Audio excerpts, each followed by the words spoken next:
Hi, this is Denise Matthew. I hope you're doing well. I'm back again to talk about the full moon of April 16th, which will be a Libra full moon. It'll actually be Libra at 26 degrees, which just happens to be what Carol Rushman in her book Predictive Astrology called a critical degree, which can speak about tension, potential crisis being brought to the forefront. Something that has been brewing, we could say, is finally getting to the point where we can't look away from it anymore. And with Jupiter in the gate 36 line 3 in this full moon, it's saying that we have made decisions to do certain things in our lives, changes that we might have brought into being. And now it's saying we're looking at the potential consequences or even the things that are a result of the changes that we've made. So the consequences could be things that maybe we went into something hastily without much thought, and now we're looking at the results of what we did, and now we're seeing the issues or the problems that we hadn't actually planned for. So for instance, like you're building a house, and one is you're just going out in the backyard and you just start building and you don't really have a plan, but you're just putting things together. The other one is you have a plan. You have all the particular materials that you know are supposed to be good to make a house. Now, which one will be more solid? In the beginning, they may both look really good, but as time goes on, if plans haven't been put into place, then you may notice that things are falling apart or there are problems that are coming up. And now you have to look at the problems that are showing up in your reality. This is a place where we're looking at the problems that may have been hidden away, and now they're coming to the light. I like to call this full moon karma is a bleep. You can fill in the blanks because ultimately it is coming back to say, this wasn't done right. You did this in haste, or something wasn't exactly as it should have been. Now we have to pay the consequences, whatever they are. But karma is not only one-sided. Karma can be a very positive experience in that you did make all the plans. You did execute them in a way that you felt was going to be the best you could get. And now you're getting the rewards. So we're looking at karma coming, and karma can be difficult, but it can also be something that we learn from or something that we even gain from. So this is the energy that we're looking at with this full moon, where we're finding out what is solid in our lives, what we can count on, and what isn't. And when we see that something isn't solid, that's when we have the opportunity to start to bolster our foundation, to build something stronger so that in the future, no matter what comes at us, we are prepared and we can face whatever shows up in our path. From the chart, we can see that within this full moon, there is a lot of first line energy. The first line can be connected to this sense of not feeling secure because you don't have enough information. You don't have enough of a foundation built so that you are secure in what you know and what you can count on and what you can even predict for something that will happen in the future, a pattern that you can hold on to. So what this is saying is that we are starting anew. We are starting something, although it is a full moon and you would say this is a culmination. It is a combination of an ending cycle where we're building a foundation in a place in our lives that we may not have known is actually weak, but now we're seeing that there is weakness there, and now we're starting to build a foundation. There is also potential with the nodes in the fourth line, the gate 23 and also the gate 43, is to just think that we can think our way out of the problem instead of actually trying to enact some form of action. Because this is not what this energy is saying. This is saying that we must concretize or be in the world to be able to make the changes that we want to. We can think about them instead of just looking at a place we want to go. We instead have to start to move toward that place. And if we're not doing that, we're not going to get the solid foundation that will provide security in the future. For this full moon, we're going to have the Earth and also the Moon in the gate 50 line 1. Now, when we get to the gate 50, this is always going to be talking about our responsibilities, whether we want to take on our responsibilities in life or where we would rather not. This can be where we're over responsible in that we may be taking care of people who can actually take care of themselves. And there could be also a fear of failing your responsibility, not meeting the mark, not doing all the things that you expect of yourself. The moon here is talking about emotional connections and our emotional responsibility to people, as well as our actual physical responsibility. And it is encouraging us to decide what is our responsibility, what isn't our responsibility, and to move forward in our lives based on what we discover to be true for us. This also says that we may have some values within us that we've always had, but this is also reminding us that sometimes we need to tweak or change the old laws, the old rules, or the old values to keep up with current times. So what we used to believe may not hold water anymore. So now we need to look at where we want to go in the future. So in other words, what this moon is saying is that the old is not necessarily perfect anymore. It doesn't connect with the present time. And now we have to catch up.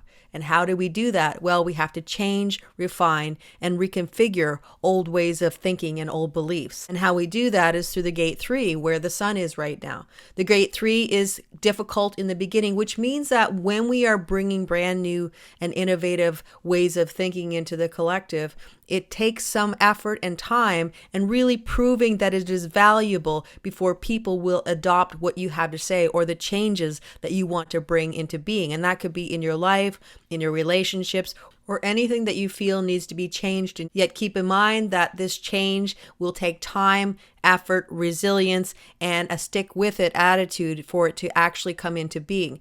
And a lot of times with the gate 3, we don't know what we're going to get. We don't know what the future will bring. And that's just part of being alive. And when you can be okay with that, where you can just keep working towards your goal and trying to enact the changes that you want to in your life, then usually what will happen is suddenly things will open up and you will see that the changes that you've made have gained some momentum and you are starting to move toward a new direction. This is especially powerful because the sun is going to be making a full channel with Pluto. So we have a full 360 channel, which is the channel of mutation. You could say that the genetic mutation or the mutative energy of the 360 is about taking old genetic material, mixing it all up, and coming out with something brand new from the old. In other words, we may be limited with the resources that we have, but we are able to bring something brand new, a new way of using something that we have never thought of before, a new way to use an old tool, we could say.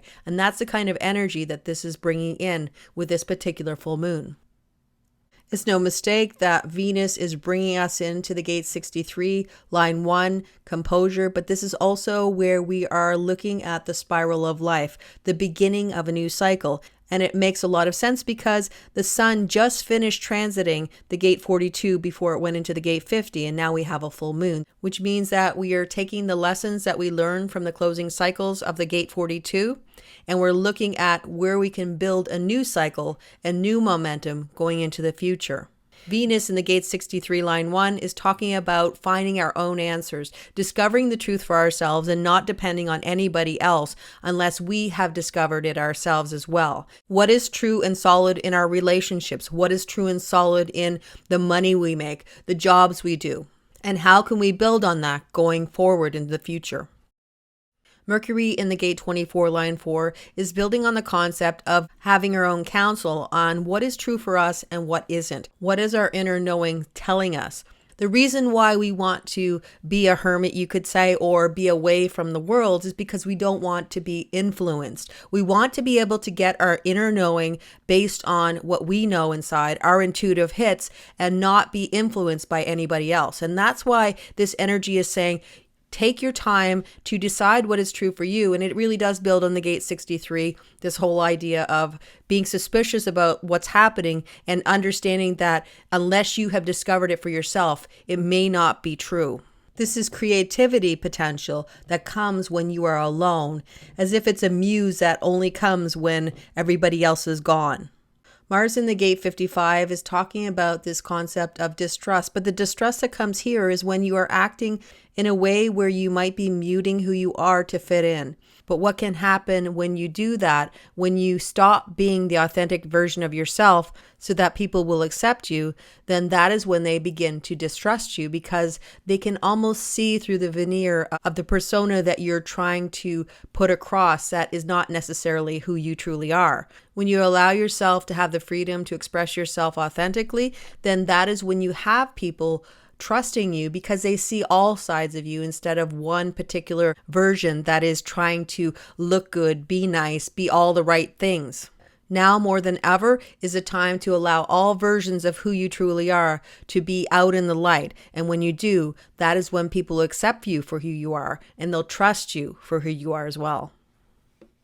And if we pull it all together, all this building of a foundation, moving forward into life, we also have Uranus that just moved into the gate 2, and it's now in the gate 2, line 1. This is intuition, where we are directing our life on the basis of how we feel, letting our body show us the way, letting our direction be given to us instead of trying to strong arm our life in a direction that we think is right. And yet it may not be our true north because we are, again, conforming to something that isn't our reality. We're potentially conforming to the societal expectations of who we should be, what we should strive for, basically our trajectory in life. So this is saying find your direction based on what feels good to you. What is your inner knowing showing you? What is your higher self trying to tell you about your journey forward in life? From a global perspective, we still have Saturn in the gate 49. Now we're in the gate 49, line 5. And this is really where we are seeing the world through the eyes of what revolution looks like. Revolution that comes from the gate 49 is always going to be around the concept of being fed, being nurtured, being provided for. Food is one of the biggest things that we will revolt for, because if we can't eat, then we can't live. So in other words, this is a survival perspective. And when leaders are using their power just for their own personal gain and they're not feeding the people that they're supposed to be taking care of, this is when we have revolts. This could mean that we're going to have more of these revolutions where countries, people are saying, we need more. There's not enough for us. You need to take better care for us. And the leaders are going to be held to account, because if they're not providing what they say they're providing, then they'll potentially be called out and even maybe taken from power. There's also this sense that we are saying, okay, we've done it your way and it's not worked out. So now we're going to need to shift it up and maybe do it my way or our way. So we have this lack of trust, suspicion about the laws that are in place, and a need to have change. And if change isn't in the offing, revolution will be something that we are going to face as a collective. Well, that's a full moon in a nutshell. I hope you enjoyed it. And until next time, take care, and I'll see you again soon. Bye for now.